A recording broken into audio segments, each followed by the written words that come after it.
রায়তা করব। পুঁই শাক আমি বেছে নিয়েছি, এবার কেটে নেব। পুঁই শাকের রায়তা করার জন্য পুঁই শাক নিয়ে নিয়েছি, আমি বেছে কেটে নেব। আমি কড়াই গরম হয়ে যেতে আমি 5 ফোড়ন আর কাঁচা লঙ্কা দিয়েছি। এবার আমি পুঁই শাকগুলো তুলে দেব।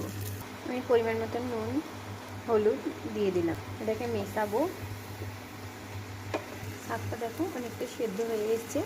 এবার আমি এই সময় একটা টমেটো, সরষা, কাঁচা লঙ্কা বাটা দিয়ে দিলাম, দিয়ে নেড়ে আমি ঢাকা দিয়ে দেবো।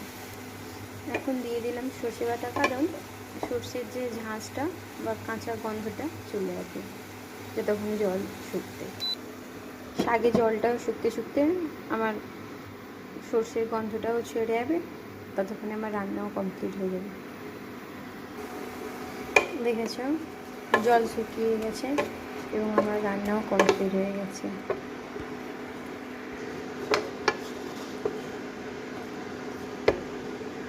নামানোর আগে আমি একটু সর্ষের তেল ছড়িয়ে নামিয়ে নেব।